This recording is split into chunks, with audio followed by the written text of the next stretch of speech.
Cuando tengamos que poner más pasión y más cariño para hacer cada vez más grande a Chile y cada vez más justa la vida en nuestra patria. Lo que nos llamaba la atención, lo que nos llama la atención mientras estábamos haciendo la investigación para la entrevista era esta vinculación que tú tuviste en los inicios de tu trabajo con fotógrafos que han terminado siendo parte de la historia de la fotografía y que de alguna manera tú tuviste contacto con ellos, como Eleodoro Torrente, Enrique Aracena, Juan Domingo, el argentino Juan Domingo Politi, Vivi de Vicenzi, que trabajaban en la revista Ercilla, donde entiendo tú empezaste tu trabajo como fotógrafo profesional. Bueno, cuando yo empecé muy pronto, digamos, a trabajar en prensa. Yo volví el año 64 de esa beca que había estado en Francia un año.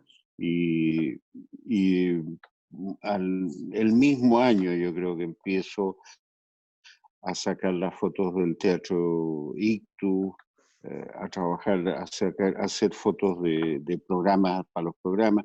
Y yo creo que el año 65, fines del 65, no me acuerdo exactamente. Yo llego a Zigzag primero a hacer portadas de libros, o sea, porque voy directamente de los retratos de actores de programa. En Zigzag había un pool de fotógrafos, que eran, no sé, 10, 12 fotógrafos, no me acuerdo. Pero los fotógrafos en Zigzag estaban en la escala más baja, en situación de empleo y en situación de reconocimiento a su trabajo.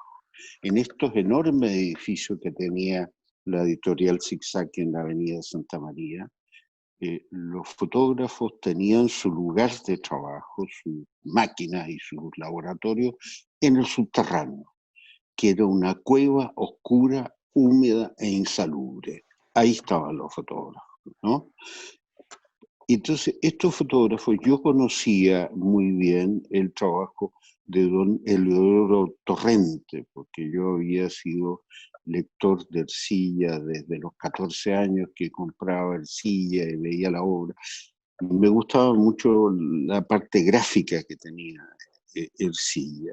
Pero yo no pensaba en esa época en ser fotógrafo, pero sí me llamaba mucho la atención. Entonces, cuando yo llego a Zigzag y veo esta situación, yo no soy un fotógrafo contratado como ellos. Yo no formo parte del pool. Yo soy un fotógrafo externo, freelance, un pituquito que llega con educación universitaria a estos fotógrafos que la mayor parte de ellos ni siquiera habían terminado el colegio, pero que eran muy buenos fotógrafos.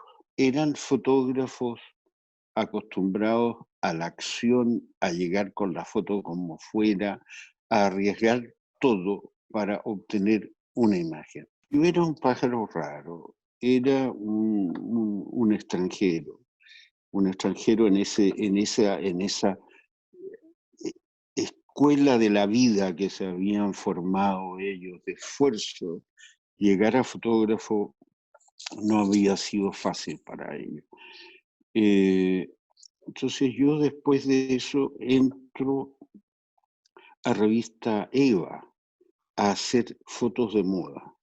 Yo aprendí a usar el fotómetro, a exponer bien la foto y por lo tanto tenía trabajo y me dieron trabajo a hacer las primeras fotos de moda en la revista Eva para hacer competencia a Paula. Zigzag empezó entonces a darse cuenta que tenía que hacer color igual, tenía que competir con Lord Cochrane. Entonces decidieron hacer fotos en color de moda aquí. No había en ese momento agencias, ni modelos profesionales, no había nada. Era una especie de trata de blanca que tú tenías que hacer, caminar por la calle, encontrar una chica guapa y decirle si quería posar para una portada, una revista o para hacer fotos de moda, que no se le pagaba nada, era por la vanidad de tener que salir en eso. No había estudio en Zigzag, a mí me encargaron hacer un proyecto de estudios, un proyecto, pero no había estudio, no había nada, entonces había que sacar las fotos en la calle, en locaciones. Yo tampoco tenía equipo de iluminación. ¿no? Tenía una cámara y tenía un trípode, hasta ahí llegaba mi equipo. Entonces, yo era un colaborador así, un paracaidista por externo, que tenía que sugerir la máxima cantidad de proyectos para que me encargaran cosas y para que me pagaran y poder tener algún ingreso con eso. Luego, el año 69, cuando hay una Kodak, hace transmitir una invitación que había, pero la invitación era esas como invitaciones que te hacen, pero te lo tienes que pagar todo tú, que había una gran feria fotográfica, iba a haber una gran feria fotográfica en Nueva York, compré el pasaje y me fui. Los únicos que fuimos de ese grupo era Lucho Ladrón de Guevara y yo. Pensando en lo que me estás contando ahora, también me parece que tu experiencia en la editorial en Zigzag y en Ercilla, conociendo a estos fotógrafos, esta situación de libertad creativa que tenías, te permitió aproximarte a la ciudad probablemente como ningún fotógrafo chileno lo había hecho en ese entonces. Porque ahí, claro, es una ahí mezcla. se encuentran varias cosas y luego de ese viaje comienza la UP, digamos. Entonces, Claro, es un viaje iniciático, como dices tú. Llegamos a Nueva York, nos alojamos, tomamos la misma habitación con Lucho para ahorrar costos. Los dos éramos pobretones, viniendo de Chile, todo era muy caro para nosotros. Empezamos a recorrer como sonámbulos las calles de Nueva York, desde la mañana muy temprano. Tomábamos desayuno y salíamos a caminar y teníamos un acuerdo de caballero que el que viera algo en la calle primero lo fotografiaba y el otro se abstenía, no lo hacía. Caminábamos día y hasta tarde en la noche de repente y yo no sabía lo que estaba haciendo, no tenía ninguna idea predeterminada. Yo tuve un gran impacto por Nueva York, positivo y negativo. Por un lado, siempre nos hablaban que era el mundo que nos prometían que alguna vez llegaríamos a esta sociedad maravillosa. Y yo me encontré con unas desigualdades tremendas, y con unos niveles de pobreza y de violencia. Harlem en aquella época no era un lugar turístico, era un lugar en que hasta a la policía le costaba entrar. Yo empecé a reaccionar espontáneamente, emocionalmente, a lo que veía sin buscarle más vueltas. Simplemente lo que veía y lo que me atraía o lo que me producía rechazo, fotografiaba automáticamente, y Lucho iba por su cuenta fotografiando. Bueno, esto duró 2 semanas. La revista Eva, yo también se lo había hablado a la directora y la directora me dijo, no, esto no es para nosotros, tienes que hablar con Ercilla.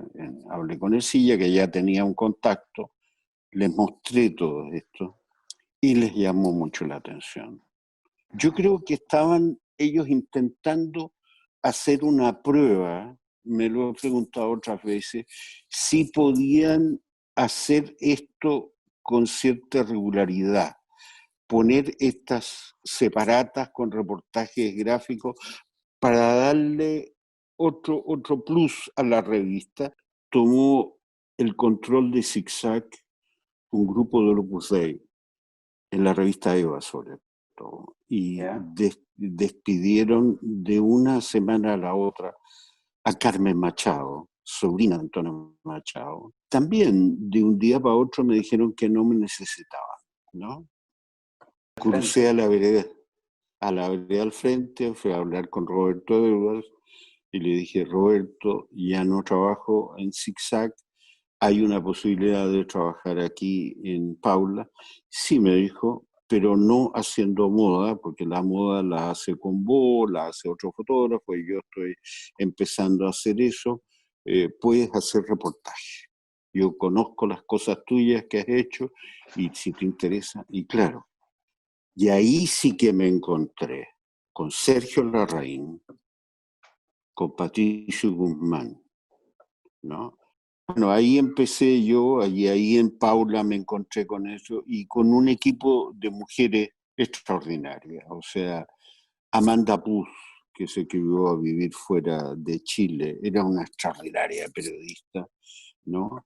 Y todo el equipo encabezado por Delia Vergara, Manu Sierra, y era una pequeña colaboradora, porque no era parte del grupo principal de la revista Paula, Isabel Allende, la escritora, con lo cual yo hice varias cosas, ¿no? Y luego ya el año 70, hay una tentativa, que no se ha hablado mucho de eso. Se forma un grupo el año 70 de fotógrafos partidarios de la Unidad Popular, donde ¿Recuerdas éramos los nombres 10, 12 fotógrafos. ¿Recuerdas los nombres de esos Bueno, fotógrafos? estaba Lucho Ladrón de Guevara, estaba Patricio Guzmán, don Antonio Quintana, los Larrea, el Larrea fotógrafo, Antonio. no me acuerdo, Antonio, estaba yo. Entonces decidimos hacer una exposición pensando en la exposición que se había hecho años antes, ¿no? ¿Cómo se llama? Que había hecho Antonio Quintana con El los rostro otros de fotógrafos. Chile. El rostro de Chile. Pero nosotros, a pesar que estaba Antonio Quintana en el grupo, nosotros le hacíamos crítica al rostro de Chile, diciendo que había sido una visión muy dulce y muy suave de lo que era Chile. Nosotros queríamos hacer una visión que tuviera también crítica, o sea, qué es lo que era Chile al momento en que se producían estas elecciones, y esa iba a ser nuestro aporte. Entonces empezamos a trabajar varias veces, nos juntábamos una vez a la semana en el estudio de Lucho Ladrón de Guevara, en la calle José Miguel de la Barra, y cada uno ponía sobre la mesa las fotos. Y era un proceso que entre todos seleccionábamos las fotos sin pensar si uno tenía una foto o otro tenía 10 fotos, no importa, era un trabajo colectivo. De hecho, la exposición iba a ser filmada colectivamente, pero no identificando quién era el autor de cada foto. Y don Antonio Quintana, que ya estaba bastante ciego en ese momento, fue muy generoso y puso a nuestra disposición todo su archivo para que usáramos las fotos que queríamos. Entonces, terminamos este trabajo ya cuando se había producido el triunfo de la Unidad Popular. Hicimos las copias, financiamos todo eso nosotros. Hicimos copias grandes que se hicieron en el laboratorio de Lucho Ladrón de Guevara, que tenía un muy buen laboratorista, 2 buenos laboratoristas. Hicimos las copias grandes y las hicimos como regalo, ¿no? Y fuimos hablamos en el Ministerio de Relaciones Exteriores diciendo que pensábamos que esta exposición era el Ministerio de Relaciones Exteriores podía hacerla circular, ¿no? Que el interés era que se conociera. Se llamaba Venceremos. Venceremos. Esta exposición. 135 fotos que muestran el Chile de hoy. Así le tituló el diario La Nación en sus minutos. Tú que conoces a Neruda, ¿por qué no vas a donde Neruda y le pides un prólogo para esta exposición? Que nos haga un texto.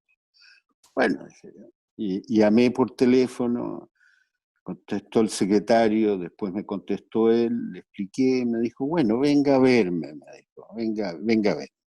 Fui, le llevé una serie de fotos de 18-24. Neruda, si bien no sabía nada de técnica, entendía de fotografía, como todos los poetas. Entonces miró la fotografía, entendió muy bien por dónde nosotros.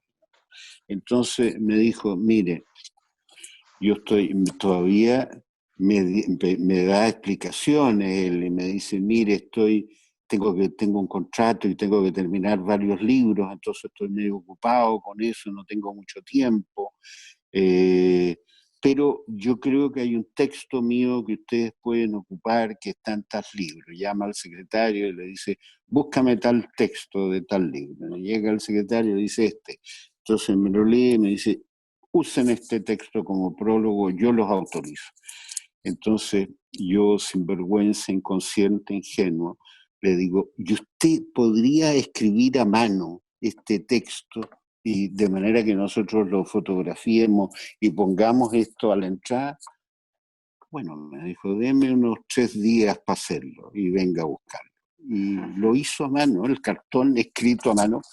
Después se fotografió, no sé quién se quedó con eso y se usó en la exposición.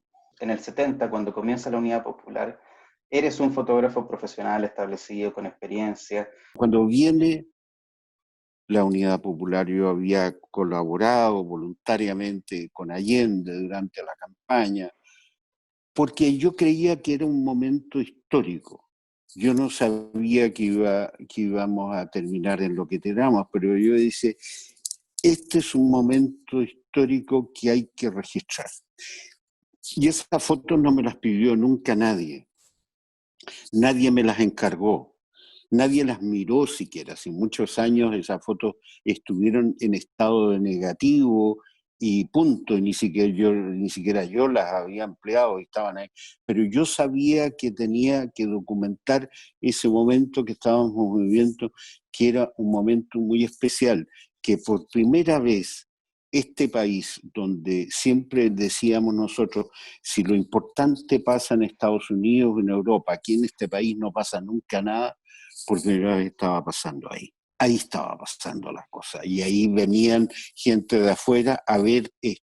Entonces yo iba sistemáticamente a estas manifestaciones y yo desde el primer momento no tuve interés, fuera de fotografiar a Allende, de fotografiar los líderes políticos en las tribunas. Para mí el protagonista era el que estaba en la calle, era el que se manifestaba. Ese era el personaje que había que fotografiar y yo fotografiaba eso, yo me metía entre medio de esa multitud, era una fiesta.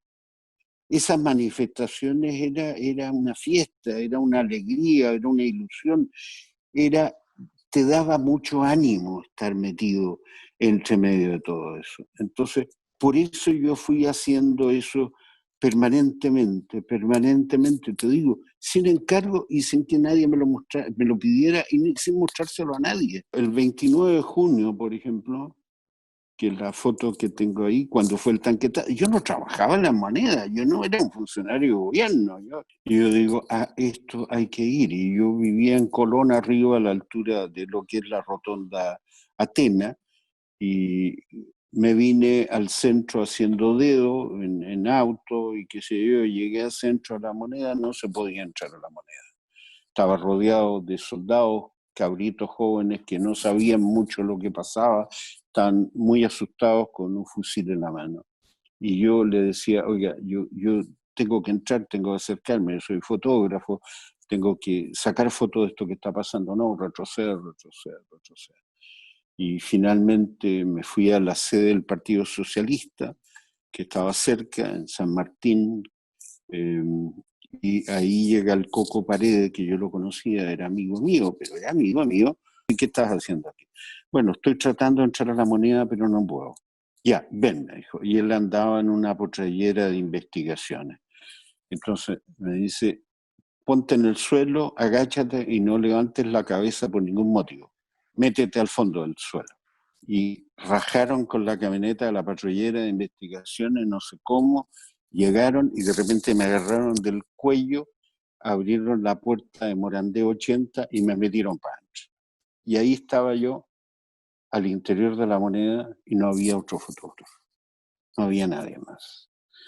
Porque había muy poca gente del GAP que yo conocía a través de las manifestaciones, ellos me conocían, también me habían visto, Allende alguna vez me había encargado algo a título personal, ¿no? Entonces me quedé todo el día, en un momento determinado Allende viene y me dice, ¿y usted qué está haciendo aquí, compañero? No, dije, hay que dejar en memoria, testimonio de esto es un momento histórico.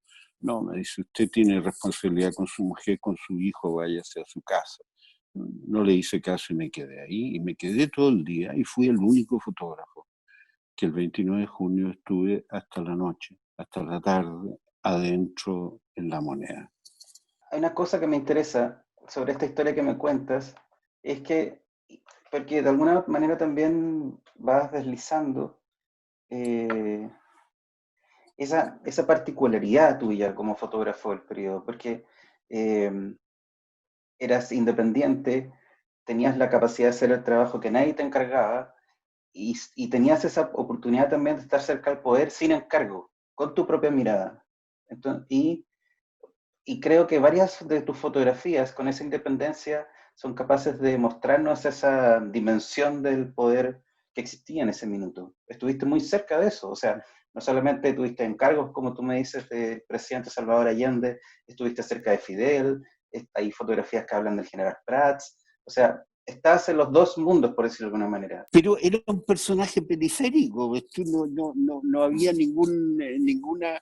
Era el trabajo que yo hacía, era mi contribución, era lo que yo sentía que era mi contribución al proceso de la Unidad Popular. Yo sacaba fotos, yo podía hacer fotos, pues bien, yo iba a hacer eso. Después con la gira de Fidel Castro pasa igual, me llaman y me dicen necesitamos que hagas el seguimiento de la gira de Fidel Castro por todo Chile. Bueno, y me meten en los aviones o en las micros que van todos, y yo esa foto después no se la mostré a nadie, no tenía que darle explicaciones a nadie. De alguna manera Allende y las otras personas intuían que yo estaba haciendo un registro que iba más allá de la inmediatez, ¿no? Que era un testigo, pero que estaba dando, que no era para satisfacer la necesidad del momento de publicar esa foto en un diario. Bueno, eso después me llevó ya a la decisión total de que yo lo que tenía que trabajar era la memoria de Chile. Y eso me llevó a Neruda. Me llevó a decir, a ver, el peor exponente de lo que somos es este dictador. El teatro, otra vez. Exacto. ¿Cuál es el antagonista de este dictador? ¿En quién nosotros encontramos representados algunos de los elementos que nos gustan como pueblo? Yo dije Neruda. En Neruda están encarnadas muchas de las cosas que él dice, son las cosas que nosotros nos gustaría decir.